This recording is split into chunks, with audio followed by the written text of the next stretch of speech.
Hi, everybody. I hope you have a fantastic day at week. So, today I'm going to talk about Andor Stern, who lived from 1928 to 2022. He was the only known Brazilian-born Holocaust survivor. And this may be a shock, but he was considered a deviant according to sociological principles. So, Andor Stern, who died in 2022 at the age of 94, was the only known Brazilian-born Holocaust survivor. And his story was depicted in the 2022 documentary Andor, which was directed by Vitor Villaverde. The 75-minute film, made in Portuguese, depicts the vast differences between Stern's childhood home of Budapest, Hungary, and his birthplace and nearly lifelong home of Sao Paulo, Brazil.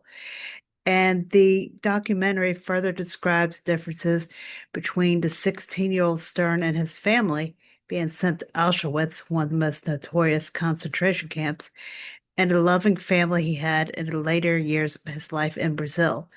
And sadly, Stern didn't live to see the release of the color film Andor because he died on April 7th, 2022.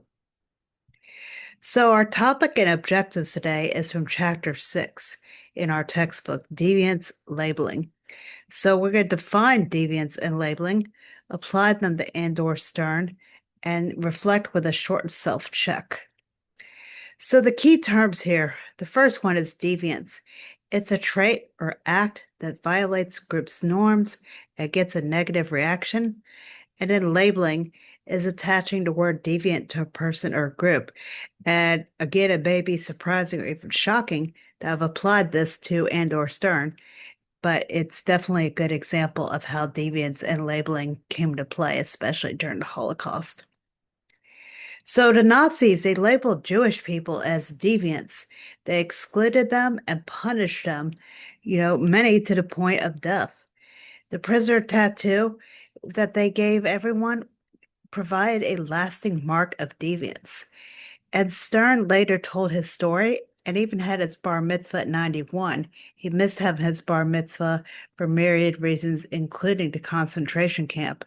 And he rejected the label of deviance and reclaimed his own identity as a Brazilian Jewish man who had survived his atrocities.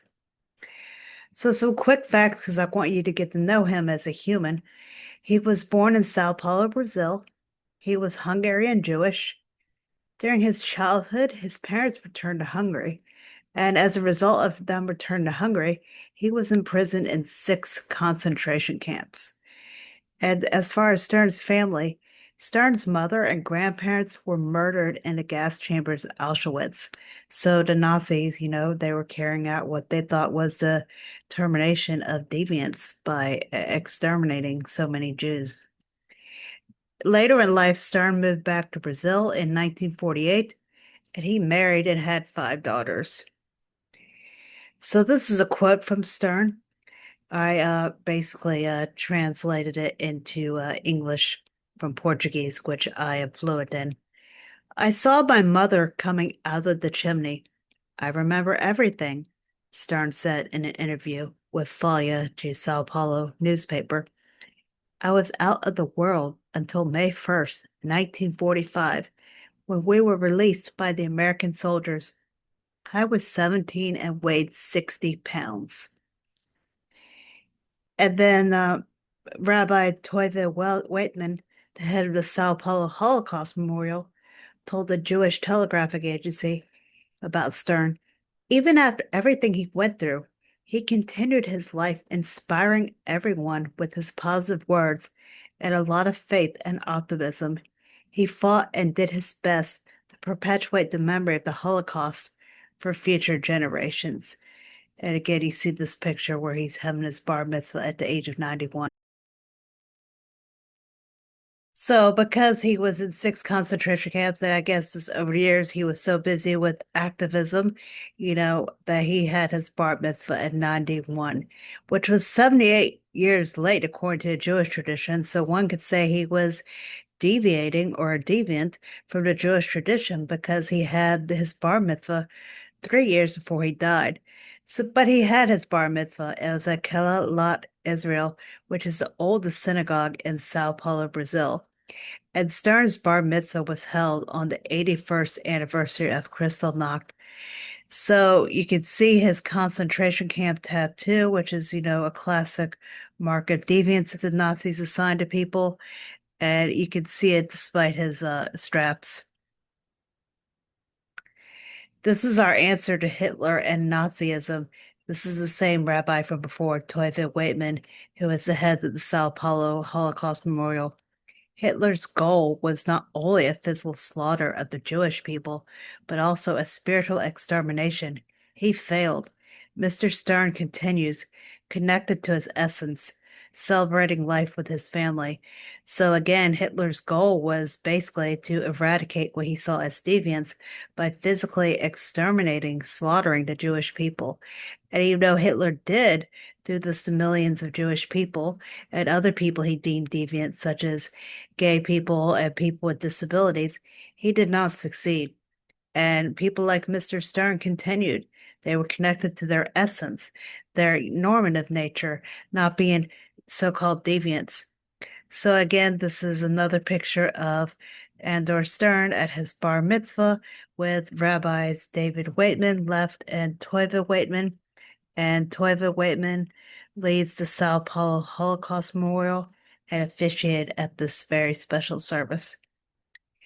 So Andor Stern had 5 daughters, 9 grandchildren, and several great-grandchildren. So the Nazis did not end the so-called deviant Stern family's bloodline or place in world history. This is a picture, Mr. Andor Stern on the right when he was a little boy, and his mother on the left, and this was taken during World War II. So I'd like you folks to take a couple minutes to do a self-evaluation right now. So the prompt is to pick one Stern detail, tattoo, his interviews, or his bar mitzvah late in life, which actually was pretty deviant according to Jewish tradition. And I would like you to write 2 to 3 sentences naming deviance and labeling and show how each appears in that detail. So we will take about 5 minutes to do that.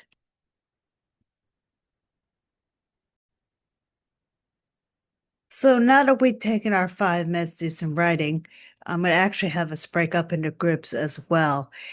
Groups of 3 folks. And again, just discuss this case of Andor Stern, and I'll go over this slide again. The Nazis labeled Jews as deviant, and they excluded them from society and punished them, literally to the point of death for millions. The prisoner tattoo, which I showed you several images of, was a lasting mark of deviance. And Stern later told his story and had a bar mitzvah at 91, rejecting the label of deviant and reclaiming his identity, even though, as I mentioned during the presentation, the fact that he had a bar mitzvah 78 years later to Jewish tradition could also be considered deviant. So I'd like you folks to take a few minutes to discuss among yourselves in groups of 3. We'll take about 10 minutes to discuss what you learned about deviance and labeling, and if you've seen anything like that in your own life or the lives of your loved ones. As always, I will be up here if you have any questions, and let's go ahead and break up into our groups.